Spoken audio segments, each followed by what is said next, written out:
یا اونان را میتونم خریدگی من بودا با پولی کنم میگم من نگاه کنم 3 سال نگاه میکنم هم با کاز با قربانه شیعگی هم مقصد 3 سال دارم خب همه مقصد قربانی کردنی و میگه که هم آدم قربانی کردنی چی بشه همین چی خیلی او چی گوی؟ این گوه بزرگ خریدگی میشه میخرن یا حمیله دوره یا چه اوقی؟ مال خیچه مال خیچه ما سواریانو بعدش برای خوردن ها همه حیوانایی که برای خوردن هستند خدای تعالی برای ما را رام کردن معلوماً یگان جای پوشیدگی نداره شترای اینا مثلا گوای خوب نر باشه و خوبی مونده گوسپندای بزای همه چیزا را فقط قربانی کرده میشود یعنی چیزی را که شارع فرموده است یا آدم مثلا یا اوهو را گرفت اوهو بچه را در خونه‌اش آورد قطعی بزا و گوسپنداش کلان شده است رام شده یه حق کشتن نداره برای که او اصلش روم نیسته او از حیوانای روم کردگی نیسته فهمیدی یا که مثلا یک بزای گوسپندای گرخت صاحبش رنگ وحشی شدگی او بعضی هم فاده ای بزی شاید تیزتر میکنه اگر هم طریق قطعی او را قربانی کردنش حلال درسته یگان مشکل نداره برای اصل خیچه گم نکرده اگه مشکل لگجو میشه یا حیوان باشه که مثلا پدرش خونگی باشه و مادرش وحشی یا انا پدرش وحشی باشه و مادرش خونگی مثلا همون اوهو را آورد در خونه نگاه کرد یگون بزای یگون تکای و یگون خشخورای پرید همون را بچه کرد حکمی همون چی میشه حکمی بچهش اکثری فقها همین مسئله در مادر اعتبار میکنن اگر مادر میگن مقصد خونگی باشه او حکمی همون مادر را داره اینا مثلا اگر مادر گوسفند یا بز باشه او را قربانی کردنش رسد میشه نه که اگر به شرطی که مادر بزی سید باشه مادر باشه و قشقور و تکه پریده باشش او حکمی همون بزی سید هم میگیرن در کتابای فقهی بیشترش همین ذکر شده ای جمله در مختصر رو بخویم نه که لابد نه گرزن در این مورد همین چی اعتبار دارده حیوان برای کلانی و خوردیش نه ولی همین دولوی مسئله خوبه برداشت که گفت یا حاجی سوال کرد که یک کلیم ساله بقای به حد کلونای ایده ساله را کلونای اما باید قربانی کردن ممکن نیست در مول همون سین سال اعتبار داره همین قایده ها بیرون فقط همین قشقارای با شرطی که قشقارای همین ذاتی کلان باشه رنگی همین گیسه است که فرادهای خدمت قشقار بچه را دیده که این 6 ماه بولش ای گفتندو یا ساله را کلان بشود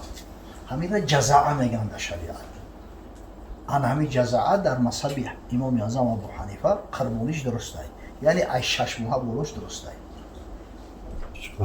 همین یکی از صحابه پیغمبر صلی الله علیه و سلم روایت میکنه حضرت بریده میگه تقویم پیغمبر صلی الله علیه و سلم سوال کرد که یا رسول الله گفت من برای قربانی را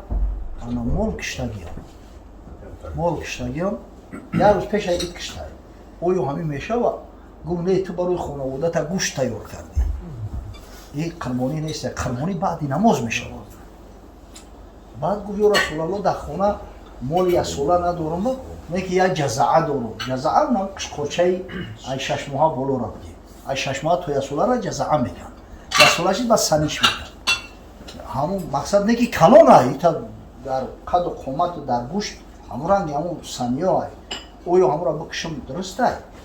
همون یک روایت اومد است حضرت صلی الله علیه و سلم گفت که خیر و نسکی الجزعه جزعه بهترین قربانی های ما همین روایت ها گرفتگیم در سنن امام نسائی اومده اما دیگه تمام نمود گوسپند این گوسپندای تن کلانی بود تمام نمود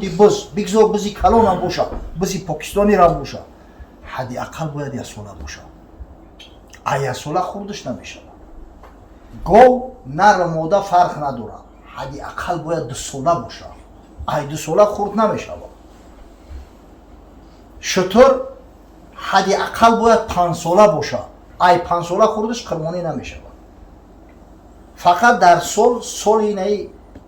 شمسی را حساب نمیکنن اینای گریگریانس که قطعی حساب نمیکنه قمری قطعی حساب میکنیم سال شماری قمری از سالش 354 روز و 8 ساعت 43 دقیقه باشه والله اعلم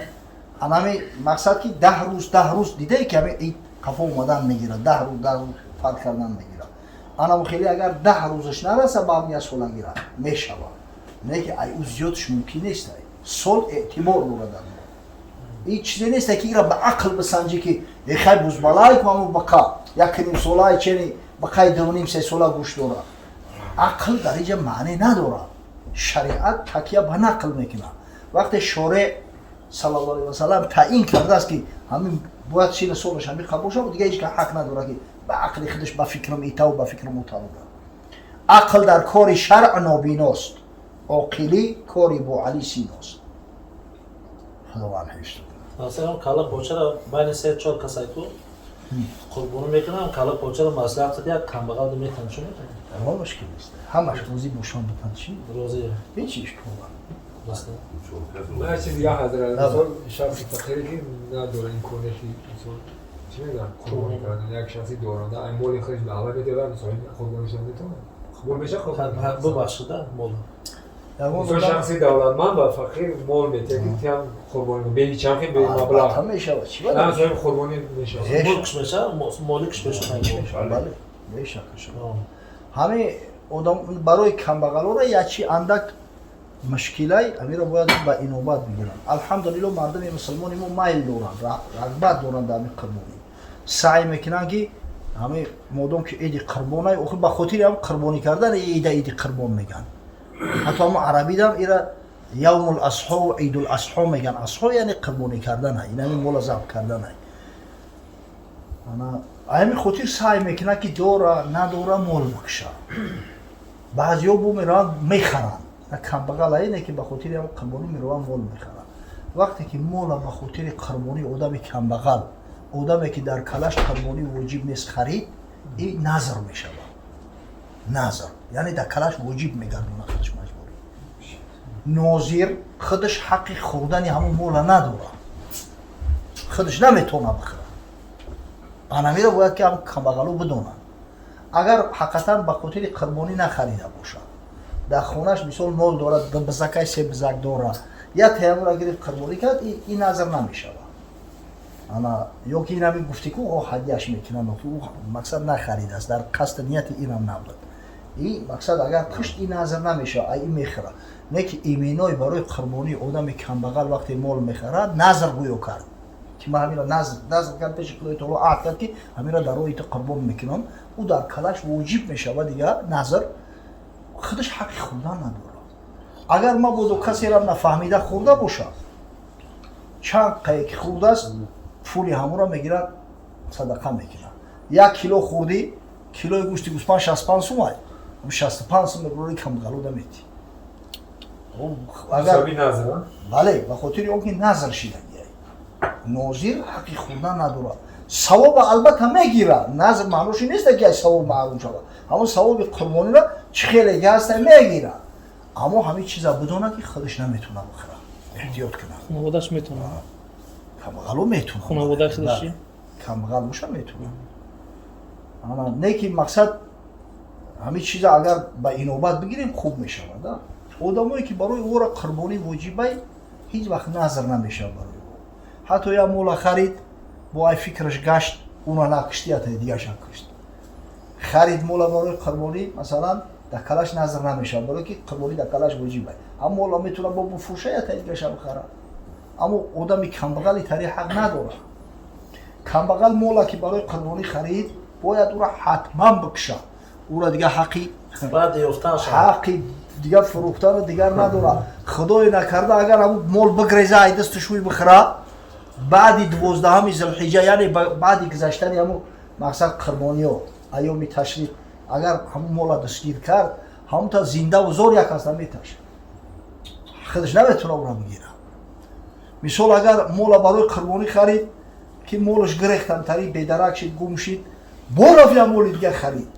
قربانی کرد که روز دیگه اید همون مولی گم شدگیش یافتن و بردن حتما اوشا میکشه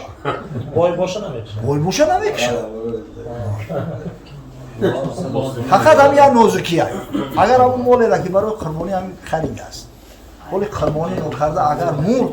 در کلش چیزی وجود نمیشه не ки агар одами бой бошад я мола барои қурбонӣ харид вале нокушта ки ҳамун айби беҳад фоҳиш пайдо кард ё ки мурд ҳатман ямолия мекашад ӯ барои дакалаи ӯ воҷиб ай ӯ ба худаш воҷиб имина ҳамин мола накардааст аллоҳ 12 зулҳиҷа 12 зулҳиҷа намози аср мақсад سه روزه میگن نیه زیادتر هم باشه میشه 3 рӯз намешавад худаш ай 2 рӯз мешавад рӯзи 10, 11, 12 تو سه روز غайр то ҳамон вақти ғуруба бояд успет кина бикушад ибади намоз агар касе накушт кадом бое накушт як гӯспанда зинда ягон камбағал намеба намета дига ҳаққи кишта надорад вақташ ки гузашт рафт тамом бой боша агар ӯ дакалаш воҷиб байд дига зинда мета ё қимати ҳам гӯспанда мета амин ҳазрат баъди намози ки ҷое ки намози ид ҳаст ҳатман бояд ки ҳамин қурбонӣ баъди намоз анҷом шавад пайғамбари худо саллаллоҳу алайҳи васалам гуфт алла салотано вастақбала қиблатано ва насака нусукано фало язбаҳанна ҳатто юсаллия касе намози моро мехона касе қиблаи моро қибла медона касе ки ҳамин маносики моро анҷом метаҳад то замоне ки намози ина нахонда забҳ накна баъд ҳамун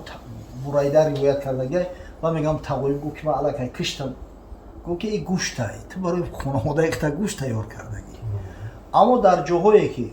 намози ид баргузор намешавад масалан қишлоқҳои дурдаст ки иштомода ина фарз кардем намози ид баргузор намешавад дар уҷа баъди дамидани субҳи содиқ аллакай кишта мумкина баъди дамидани субҳи содиқи рӯзи ид одатан дар ҳамин шаҳрорам дар китобҳои фиқҳӣ омадааст касе масалан меҳмон дора меҳмонои дурдаста ҳарси меоянд мақсад ӯ қадар ҳаяле намекунанд во ки ин мардак намози ида бихонаву ба биёяву ба мола бикушаву мехоҳад ки ҳамун гӯшти қурбонӣ ҳамун меҳмонош истифода баранд метавонад ки ҳамун молша ҳамтари ягон қишлоқ лоӣ кунад як каса вакил кунад худша ё ягон каса вакил кунад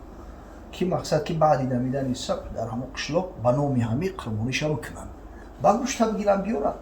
шо дар дег медозанш то намоза мехонад ки хишамон хӯрок қариб тайёр мешавад مثلا جایی که حضرت اودم خیلی ай намоз мемонад ки намоз ҳамҷа баргузор мешавад ку бе ирам